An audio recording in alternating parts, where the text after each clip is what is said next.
Fobos knives, for operators, by operators, and old scab operator Baldwin is on the case. This is the Tier 1 BC. I'm going to tell you all about it. I've done a review on it before, or a demonstration on it before. This is going to be more of a review. Before we get to that, welcome back, my friends, to another rousing rendition of Choir Boys Outdoors. This is one of my favorite knives. A Tier 1 BC rendition. We just had Eric on, the owner of Fobos Knives, on Blade Talk with Scab and Joe. I'm going to put a link to that video in the description. I'm going to put the first time I reviewed this knife, I'll put a link to that in the description so you'll have some things to reference and go back on. The difference between that video that I did first and this video is most of this was, well, not most of, all of this was shot exclusively at work. I wanted to use industrial materials and just go hardcore on this knife. And my goal was to dull this knife up. I have carried it over the past 7 or 8 months. I've taken it camping. I've taken it in the woods. I've used this knife a lot, and I want to talk to you about it. Now, I do know for a fact that right now, if you go to Fobos website and go to their distributors, there are a lot of these in stock. Guys, I absolutely adore it. I want to use this video to tell you why, and I want to use this video to tell you why I do certain things that I do. And if you've been here for a long time, it's going to be redundant, but most of my shit is anyway. Now, what I'm doing here, I don't know. It's just part of me and drifting off. I will say this. Guys, when I cut this stuff, the camera makes it look like my fingers are right there. That's because my fingers are right there. I do my best to be as careful as I can. And since I've cut myself 500 damn times, I do try to be very, very mindful, although it doesn't look like that. Well, when you have an eye that floats, it looks like I'm distracted. I'm not, I promise. My one good eye is paying attention. This is reinforced sandblast hose. Now, before we jump into the knife, guys, you know what this channel's all about, all right? I love having fun. I love testing and beating up knives and doing shit like that, but we have our causes, and they are these.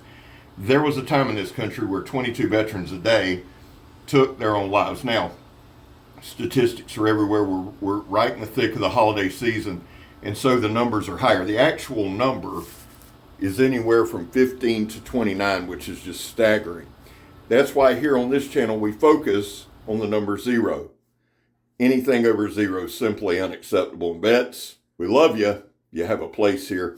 I back to blue. It's a personal choice. I've had my trouble with the law, sure have, but it's just something I believe in. It's my cause. I don't ask anyone else to. How do you do it, Scabber? Well, I don't break the damn law anymore. I try not to. I screw up here and there, and when I do, I accept responsibility. And finally, if you are an addict, never quit quitting.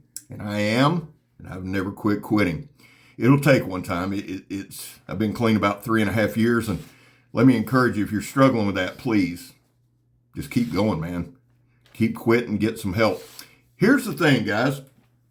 JR, y'all heard that name a bunch, sent me an Alaris last year, or at the end of year, probably Christmas time last year. I did the review. Mr. Eric seen the review, reached out, and he sent me the Tier 1 and the Cacula for review samples. And I fell headlong and head over heels in love with them. I like the grip, okay? We know that knives are subjective. If you're new here, let me throw a couple caveats on you. I only deal with the knife that's in my hand. I don't make broad sweeping statements about a company unless I've done several reviews and I've had plenty of their products in my hand.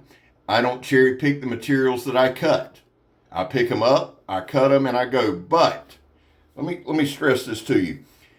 I am pretty redundant on my knife demonstrations, tests, whatever you call them. Why? Because I know what kind of materials I'm using. That's why when somebody breaks their neck to come over here and say, well, so-and-so broke a knife, what do you think about that? You liked it. I still like it. I'm talking about the knife in my hand. I'll still rely on it because I know these materials and I know what they're made of. Nobody ever wants to put the context what they broke them in.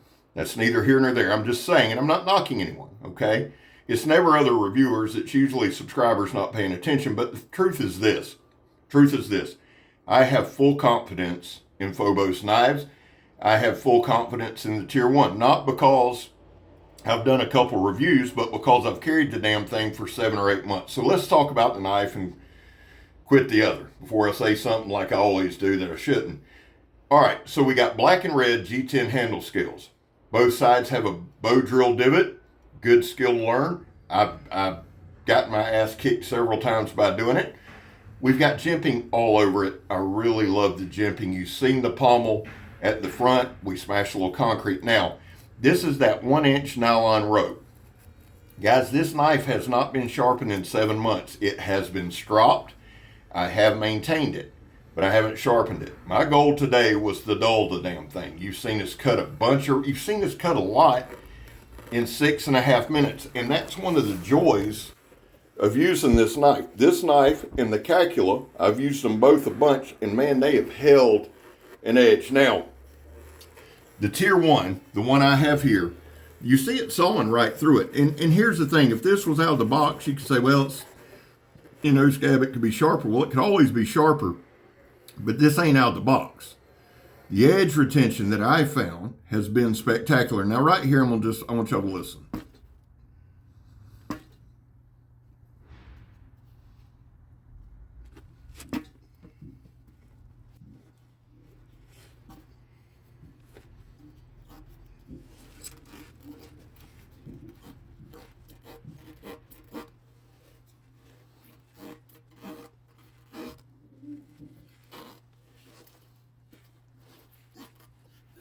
Guys, that's a 10-ply trailer tire. Here's the thing. I could have picked some other tires that would have been more aesthetically, and oh, wow, he punched right through it. I want to use some tough-ass materials. This is a reinforced tire, and you can see it. You can see the thickness of it.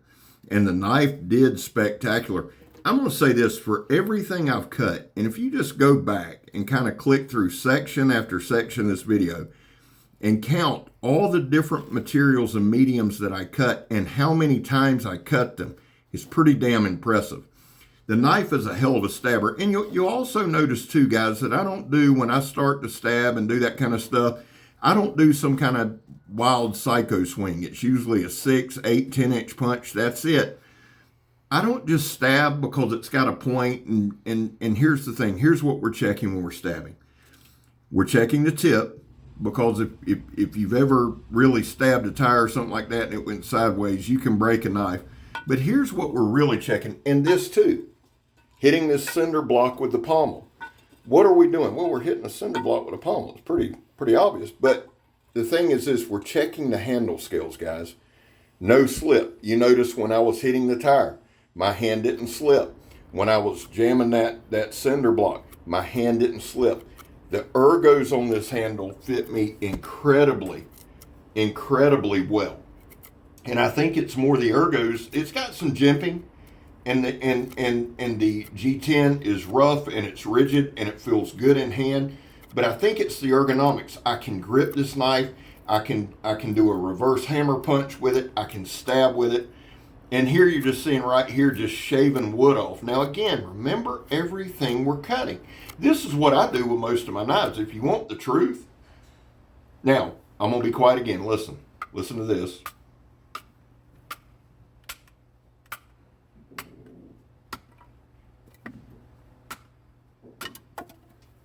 We hammered right through a wood knot, lighter knot, whatever you want to call it, solid. And it hit hard. There it is. You can see it right there. You see that knot? We hammered directly into it, and it kept pounding. I got no rolling, no chipping, no damage, nothing. And you see right there, making some shavings. Now, if it's a lighter knot, obviously it's pine. Here's what most people use their knives for, if we're all going to be honest, for roasting marshmallows, and I think I did a phenomenal job here, or making punji sticks, either way. But here's the thing. It's great if a knife stabs through a tire. That's awesome.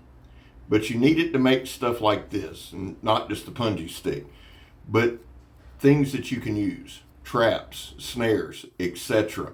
This knife is a multifaceted, easy to use tool. I talk a lot about ease of use. It's comfortable in hand. We're going to do a little more batoning here. I tried to give you a good overall look at the knife while kind of punishing the knife. Here's the thing. There are channels that set out to break knives. They do that. You know what the end result's going to be. There are channels who set out to build a fire, to do a little camping, to do a little cooking. There are channels that cover all different little niches, and you need to check them out. What I'm trying to do is just show you the functionality of the knife, the ease of use. We do put a little pressure on it, right? But my goal is never to break the knife. This is as extreme of stuff as I will ever use a knife for. Now, again, some of this batoning, we went straight down into wood knots. Also, it's an unstable platform. No problem holding on. Now, right there, you can tell I jammed that son of a bitch in, and I hit it hard. Listen. Pounding it in. Right there, you see, I didn't feel any shock in my hand. I didn't have any shock in my wrist. It felt insanely comfortable. Mr. Eric, quality control is excellent. He's very, very, very, very aware of his tolerances that he gets. He demands the tolerances be tight. What does that do? Well, it provides for great overall performance, okay? His ergos are spectacular. I really, really like Eric's designs. This is a well-balanced, well-maintained, a very good functioning knife. And again, you see me doing this a lot. We're checking the sliciness, all right? So I've still got enough edge that if I need to start a fire, I can start a fire. We threw some sparks. It's got a hell of a groove there for a ferrocenium rod. There I am moving. Let me move like a cat. They also used to call me scab el gato balling. Now you see that huge knot there in the bottom? I didn't know that was there. So I was thinking, I'm going to find something and baton all the way through to some bitch and baton right back into that knot, and then drove it in a little bit. But I just wanted to show you. See, there's the knot. We're headed right into it. Now. I'm not a big survival guy. You can look at me and tell that. But if you can find an old busted up pallet, we're going to do a little twisting here. If you can get that pine knot out, which it's not hard, get it out, throw it in your knapsack and carry it with you. Guys, overall, this is one of my favorite knives. It really is. It's probably in my top 5 carried knives that I use. And after all of that shit, still got a pretty good edge on it. The Tier 1 BC from Fobos Knives. Check it out. Go to their website.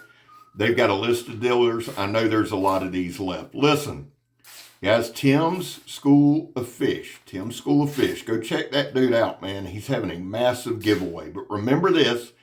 I'm Scab. You're not. I'm gone, son. Woo!